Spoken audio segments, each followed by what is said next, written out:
História 1, Soila YAZ. Vou contar uma experiência que vivi no Hospital Centro Médico Siglo XXI, na cidade do México, especificamente na área de nefrologia.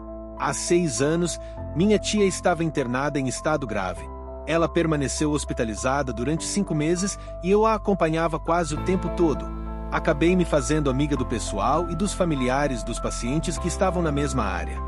Vivi várias experiências, mas vou contar a primeira, que aconteceu na minha primeira noite lá. No quarto onde minha tia estava, havia outros 3 pacientes. No total, éramos 4 pacientes e seus respectivos familiares. Nessa área, era necessário que os pacientes tivessem um acompanhante familiar com eles 24 horas por dia. Naquela noite, era minha vez de ficar com minha tia. Lembro-me bem do corredor que ia de nefrologia até a cafeteria, que era solitário e escuro, com luzes que até piscavam. Mais cedo, estava conversando com uma paciente que estava prestes a receber alta e outra jovem que aguardava um doador de rim. Interrompi a conversa para ir à cafeteria e a familiar de uma paciente ao lado, uma mulher de uns 40 anos, me disse: "Não vá, filha. Depois das 8 da noite, nem vou ao banheiro." Sorri, perguntei se ela queria algo, mas ela recusou com uma expressão séria. Fui sem medo, apesar do longo e sombrio corredor.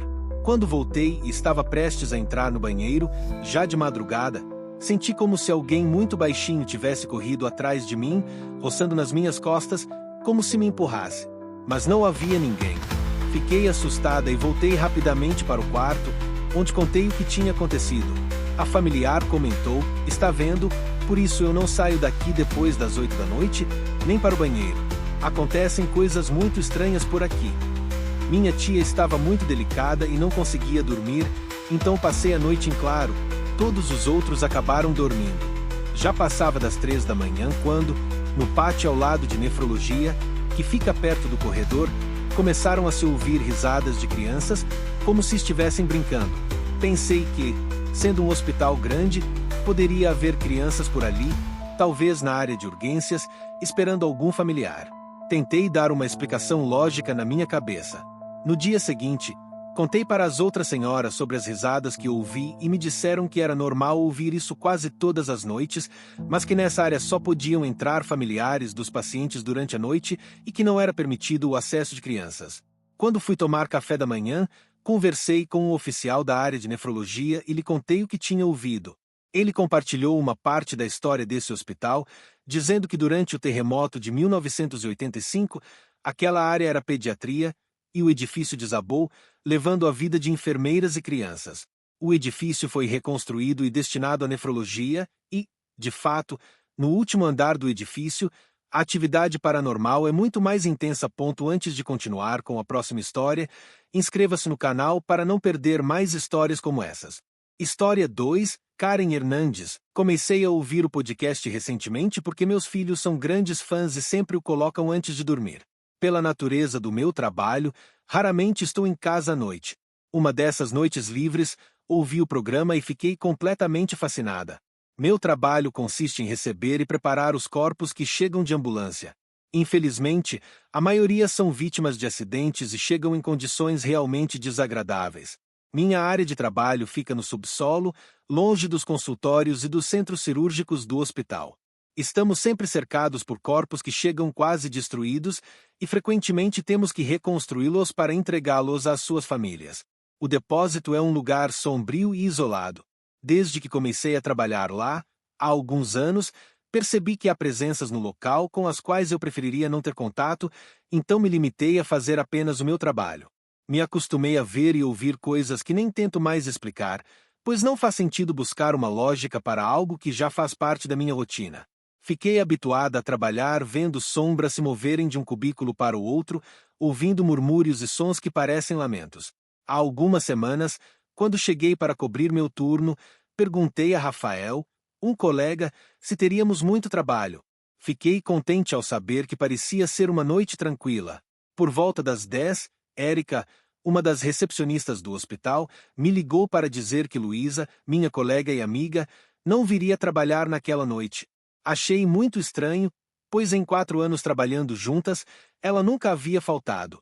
Supus que algo realmente grave havia acontecido, Talvez um acidente com um familiar, e só desejei que ela estivesse bem. Algumas horas depois, comecei a sentir um sono profundo, algo que raramente me acontecia, pois, depois de anos no turno da noite, já estava acostumada ao horário. Mas aquela noite era diferente, e a ausência de Luísa me inquietava. Quando senti que o sono estava me dominando, decidi subir para a sala de enfermeiras de emergências para me distrair. Conversei com ela sobre o turno, e todas comentaram que o hospital estava incrivelmente vazio, algo incomum para um hospital público. Saímos para fumar e, enquanto conversávamos, uma das enfermeiras perguntou se a mulher que se aproximava não era Luísa. Olhei através das grades, mas, como já era madrugada, não conseguia ver claramente. Fisicamente, parecia Luísa, mas ela parecia estranha, como ausente. Chamei. Luísa, você está bem? Disseram que não viria por uma emergência. Ela não respondeu, apenas nos olhou e esboçou um leve sorriso. Disse que precisava ir ao banheiro, mas que voltaria para me acompanhar ao depósito e trabalharmos juntas. Enquanto esperava seu retorno, acendi outro cigarro. As enfermeiras me perguntaram se eu sabia o que estava acontecendo, pois era evidente que algo estava diferente nela. Passaram-se mais de 40 minutos e Luísa não saiu do banheiro. Decidimos voltar às nossas tarefas. Quando voltei à sala de enfermeiras, perguntei a uma colega se Luísa ainda estava no banheiro, e ela me respondeu que Luísa tinha faltado por uma emergência e que ninguém havia entrado no hospital desde que saímos para fumar. Ficamos em silêncio, sem entender o que estava acontecendo. Voltei ao depósito com a esperança de encontrar Luísa lá, esperando para me contar o que havia acontecido. Permaneci em silêncio até que chegou uma ambulância, a primeira da noite. Me chamaram, pois era um serviço para o depósito. Quando os paramédicos abriram as portas e vi o corpo na maca, reconheci Luísa, minha amiga e colega. Era a mesma que eu tinha visto no corredor, a caminho do banheiro, uma hora antes. Perguntei aos paramédicos o que havia acontecido e me informaram que ela havia sofrido um infarto. Os assistentes me ajudaram a levar o corpo ao subsolo. Quando finalmente fiquei a sós com ela, História 3, Anônimo. Boa noite. Quero compartilhar uma história muito pessoal, algo que até hoje não consigo entender completamente. Raramente falo sobre isso porque temo que as pessoas não acreditem em mim. Há alguns anos, fui hospitalizada após uma tentativa contra minha própria vida. Prefiro manter o anonimato e não entrar em detalhes sobre a razão. Durante essa hospitalização, passei uma semana na ala de psiquiatria infantil. Na terceira noite, uma sensação estranha, pesada e asfixiante me acordou no meio da madrugada. Como ainda era uma criança e pelo que havia acontecido, não me deixavam sozinha. Meus pais se revezavam para ficar comigo e naquela noite era o turno do meu pai. No entanto, ele estava exausto e adormeceu profundamente, como era comum nele. Saí do quarto porque sentia necessidade de ir ao banheiro e, naquele momento, não me sentia confortável permanecendo ali.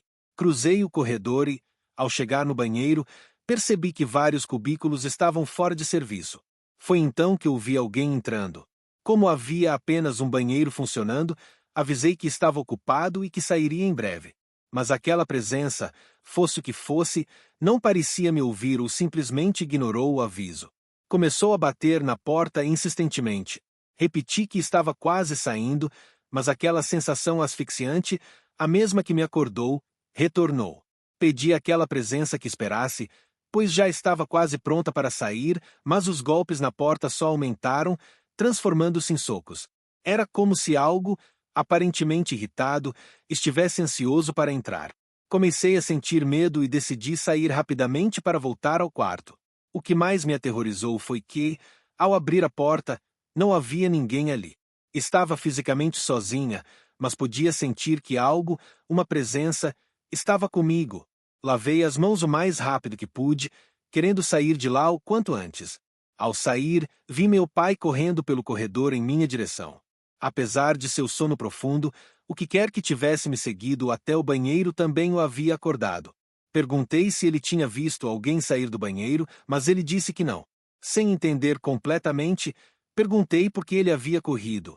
Ele me respondeu que sentiu que eu estava em perigo e que precisava me procurar. Eu estava pálida, com a boca seca e visivelmente nervosa. Não sabia o que era aquilo que me havia acordado, muito menos porque me seguiu até o banheiro. Só tinha claro que queria me livrar daquela presença para sempre. Quando meu pai me perguntou o que aconteceu, hesitei em contar. Temia que ele atribuísse isso ao meu estado de saúde mental. No entanto, eu sabia que o que vivi não foi efeito dos medicamentos. Nada do que senti ou ouvi foi uma alucinação. Guardei essa experiência para mim e só agora estou compartilhando com vocês. Nunca falei sobre isso antes porque não queria que os outros pensassem que tudo foi apenas um produto da minha mente. Gostaria de acreditar que foi efeito dos remédios, mas sei que não foi. Não posso mentir para mim mesma. História 4. Gustavo A. Reis. Olá, sou médico e, como alguns sabem, para se formar é necessário fazer um ano de internato em algum centro de saúde, onde colocamos em prática o que aprendemos na universidade. Gostaria de compartilhar algo que aconteceu durante o meu internato no hospital. Uma das minhas primeiras rotações foi na área de pediatria. Em uma dessas noites de plantão, em que cobrimos todos os turnos de um dia e continuamos no turno da manhã do dia seguinte, uma criança faleceu. Lembro que estava no elevador com o trabalhador que levava o corpo da paciente, completamente coberto por lençóis. Não vi seu rosto, mas senti uma profunda tristeza por ela. Toquei levemente sua pele fria, como se estivesse acariciando alguém querido. Nessa noite, nada fora do normal aconteceu. Após um plantão assim, chegamos em casa exaustos, mas, ao tentar dormir, comecei a experimentar paralisia do sono pela primeira vez na minha vida. Estava assustado, embora não tivesse visto nada. Tentava gritar, pedir ajuda aos meus companheiros de casa, mas foi inútil. Depois de alguns minutos, deixei que passasse e consegui dormir normalmente. A princípio, pensei que fosse uma simples paralisia do sono, mas depois me lembrei de que minha família tem uma sensibilidade especial para o paranormal.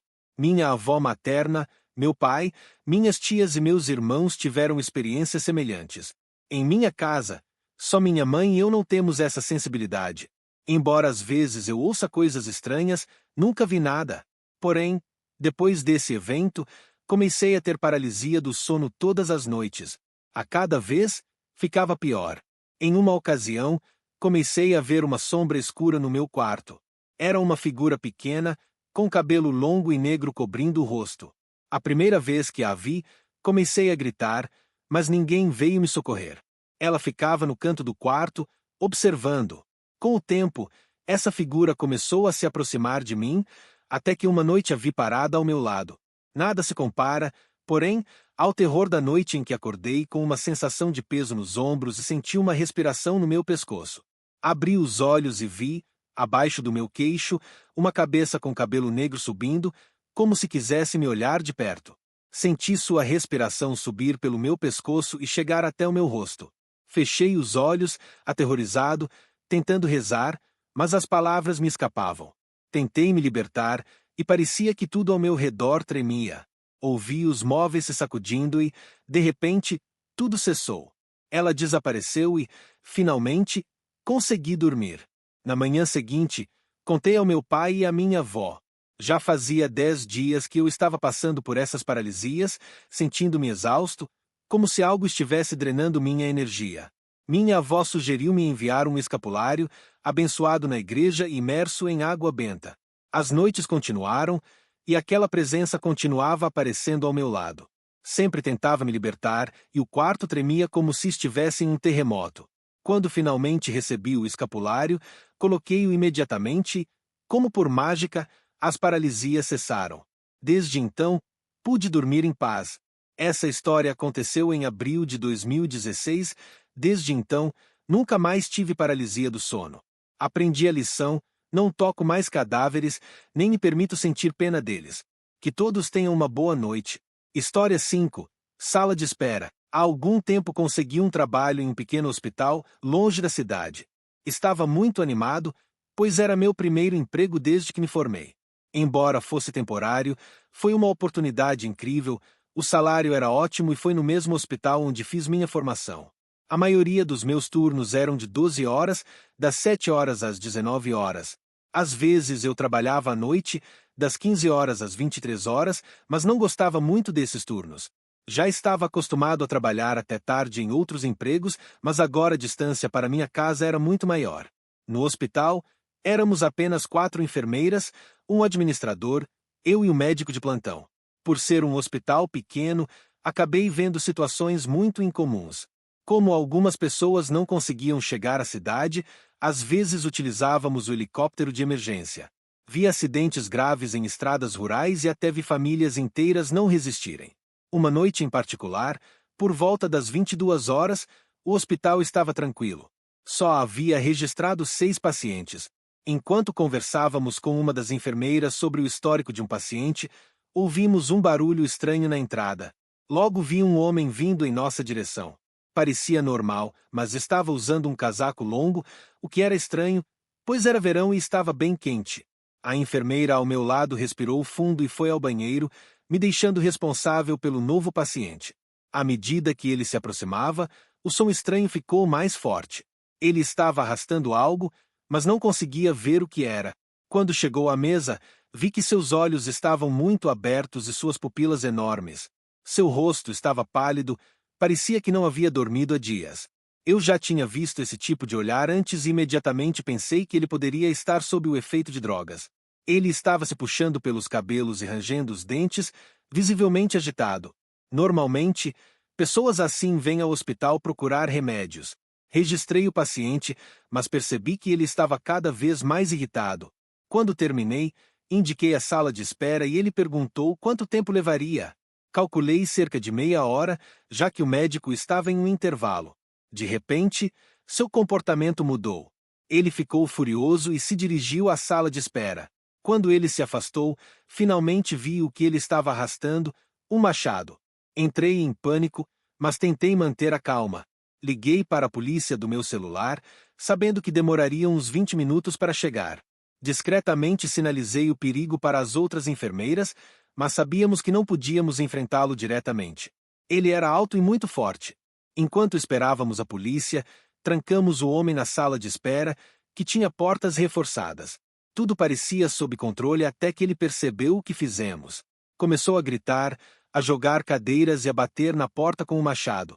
Todos estávamos aterrorizados e ele começou a fazer um buraco na porta. Foi quando o médico voltou do intervalo. Ao ver o caos, rapidamente assumiu o controle da situação. Entrou na sala de espera pela porta dos fundos, pegou o homem de surpresa, prendeu seus pulsos e o imobilizou até a polícia chegar. Depois daquela noite, decidi nunca mais trabalhar em turnos noturnos. Agora, tenho um horário fixo, de segunda a sexta, das 9 horas às 17 horas, e me sinto muito mais segura. História 6, Sala do Psiquiatra. No ano passado, em agosto, tive que ficar no hospital por problemas muito graves de ansiedade e depressão. Não era a primeira vez que isso acontecia, mas desta vez eu teria que compartilhar o quarto com alguém. Não entendia por que os quartos do pavilhão de psiquiatria eram duplos, mas sempre colocavam juntas duas pessoas que estavam bem o suficiente. Quando cheguei, as enfermeiras até se lembraram de mim, já que a maioria das pessoas ficava lá apenas 1 ou 2 semanas. Minha nova colega de quarto, Jane, parecia tranquila. Era uma mulher pequena que adorava fazer palavras cruzadas na mesa. Na verdade, isso era tudo o que ela fazia. Não me incomodou muito, mas notei algo estranho. Ela nunca trocava suas palavras cruzadas e parecia que nem mesmo progredia no passatempo. Na segunda noite, eu estava dormindo profundamente devido à medicação quando acordei cedo pela manhã. Uma das enfermeiras estava conversando com Jane, tentando convencê-la a apagar a luz. Ela não respondeu e a enfermeira acabou indo embora. Depois de um tempo, Jane apagou a luz e eu voltei a dormir. Mas não durou muito. Me acordaram novamente e, desta vez, ouvi Jane dizendo repetidamente: Jéssica, me ajude, Jéssica, me ajude. Tentei falar com ela, mas nem sequer me respondeu. Isso aconteceu várias vezes, até que fui atrás da enfermeira chamada Jéssica, pensando que Jane estava falando com ela. Quando voltamos ao quarto, Jane estava fora de controle. Ela gritava, chorava e tentava se levantar da cama. Jéssica tentou acalmá-la, mas não funcionou, então me deram mais medicação para me ajudar a dormir. No dia seguinte, Jane já não estava lá e suas coisas estavam espalhadas por toda parte. Parecia que ela tinha se agitado durante a noite e causado um alvoroço na sala. Fiquei desconfortável com tudo isso, mas continuei com minha rotina, tentando não pensar demais no que havia acontecido.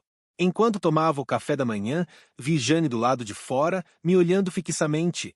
Ela continuava me olhando, o que me deixou ainda mais nervoso. Mais tarde, quando voltei para o quarto, percebi que ela me seguia.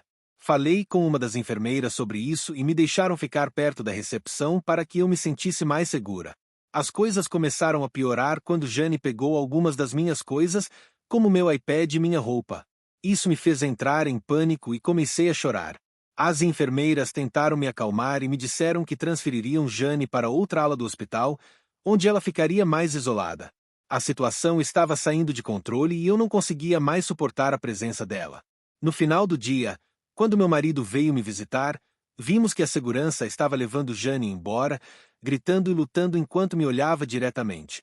Foi aterrorizante, mas depois que ela se foi, finalmente me senti mais segura.